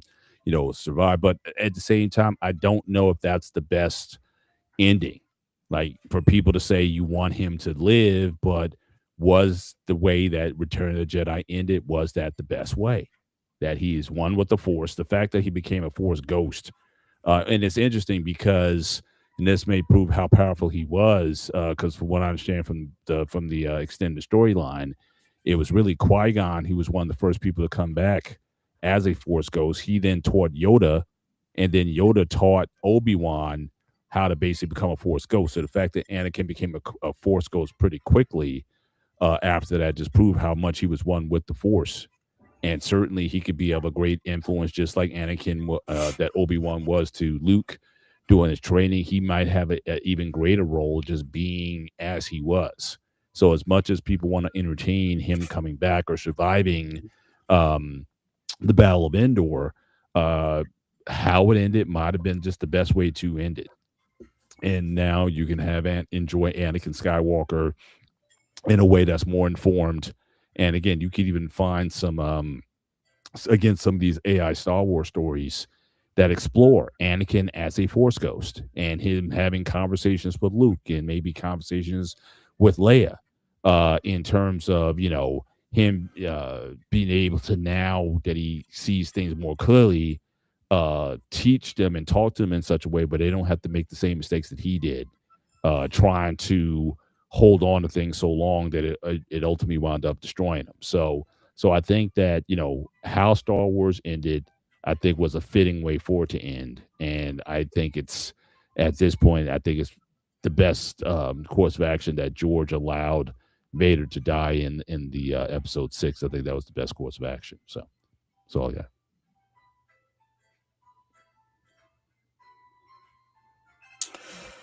Wow, this was definitely a great discussion on what happened if Vader would have survived after what happened in Return of the Jedi. I honestly think the ending he got was better because. Something more he deserved. If Vader had survived the end of Thank you. Return of the Jedi, he would have been executed. I know that. Thank you. Sorry. I'm actually doing my final thoughts. Thanks. Anyway, as I was saying, after my wife gave her input on it, I feel like this was the best. I feel like this was the best ending for him because even if he did survive, would he have wanted to survive? Because knowing the number of lives that he has taken, the number of worlds that he has destroyed for this power, could he have lived with that sense, that guilt, with that burden? That's, I think, by far the heaviest of burdens you could ever imagine. Knowing that you destroyed planets, knowing that you slaughtered younglings when you first went to the dark side, knowing a lot of the things that he has done and accomplished. If he ever came to that realization, could he ever carry that burden with him for the rest of his life? Could he ever carry that burden and share that with Luke and Leia? That would have been a very big challenge for him, to carry that weight, to carry that burden, and to try to move forward and try to teach. I don't know if anyone could have ever have dealt with it and not have it bother him in any way, shape, or form, to be honest. So I think what happened to him was the most fitting ending, because I don't think he would have been able to ever move forward carrying that much weight and that much guilt. I don't think anyone could have. And maybe death was the best solution. And that's all I can say. And those are words we're thinking about. All right, thanks, dude. Thanks, Paul. Thanks, guys, for coming up. It was And so also it's- Paul in 1966 in the chat. So I some of these newer properties I haven't caught up with, but I do. I did raise that question earlier on Anakin's Force Ghost when he came back at the end of the Jedi. Should he stay with the original actor, the older gentleman, as the Force Ghost, the Force Ghost, or the younger Anakin? But then you can make an argument either way. I mean, the fact that he basically stopped being Anakin when he became Darth Vader, and you want to kind of restore that kind of do that reset, I can understand that. But as to your other questions, again, I haven't seen some of the other series yet, or as of yet. No. This is what I was talking about before, about the show about Darth Maul. Yeah. I did catch the trailer. I'm actually going to answer Paula. It does look like it does show that Pink 12. Yeah, I think so, because you see some type of, you can see the seeds being planted. That's the best way I can describe it. You see the seeds planted. So a lot of things coming. I have a little insider, at KCQ. Bartman knows a lot of people in the movie industry. So he's also a content creator named by Pop Culture Warrior. So from the inside, behind the scenes, they are working on Sokola season 2, bringing Mandarin back, the popular IPs. The other ones that didn't do well, they're not gonna do them. They are right now working on redoing a lot of Star Wars things because a lot of Star Wars fans like ourselves are not very happy with a lot of stuff. The things that do well, they're keeping. The stuff they're doing, the numbers can't talk to themselves. Now is going to get rid of. And also, just for your information, we do a Star Wars show at least once a month. So definitely think about subscribing to their network because we do a lot of stuff. Marvel, all that stuff. And I think you might enjoy some of the other content. And we have some great interviews we have done on the channel. You might enjoy yourself. So by that said, I definitely think Vader would have been in a big trouble if he survived. Which way? Who knows? That's the problem. That's the good thing about Star Wars. You can make so many different theories, different stories. You can have fun with it days on end and never find an agreement. But you can disagree to agree, right, Paul? Absolutely. So, let's go over our schedules for this week. Paul, you want to go over tomorrow's show, please? Yeah. So tomorrow in the gray area, we're going to be covering basically the world of physical culture, physique culture. And how that's looked at around the world, the rise of gym culture and just that whole fitness industry that started in the 70s. And, it's kind of where it's at today. So, okay, so Monday we're off. Tuesday, we're going to be back with the Spartan Arena. And this time, Paul and Ton are going head to head against each other again. And I might join into this Disney song battle this time. You may call out sick that shit. Yeah, no, I didn't think about it, man. I know where you live. You may call out sick. I will come to your house. Gosh. You come over. I'm just saying. Yeah, I'm not Disney an expert songs? on that, Oh Hang my on. God. We got You don't need to quote every word. I'm saying I don't know if I know a word. We have to discuss. But you watch Disney movies with your kids. You say like none that I remember that much. That's. I'll talk to you guys Let's stick on that one. So Let's stick on that one.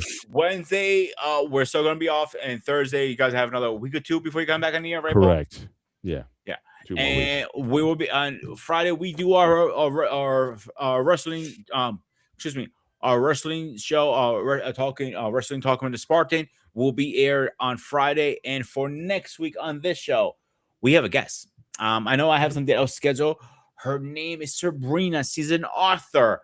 Very good author, actually. So she's gonna be coming up and chopping up with us. Me and Paul will be on. And if you guys have questions for Sabrina, please ask it in the comments. And we'll be happy to answer. Please be appropriate and respectful. You know how I feel about that. And if I have to boot you, trust me, I'll boot you. I have no problem. Oh my God! Did you see what Eric posted in the chat?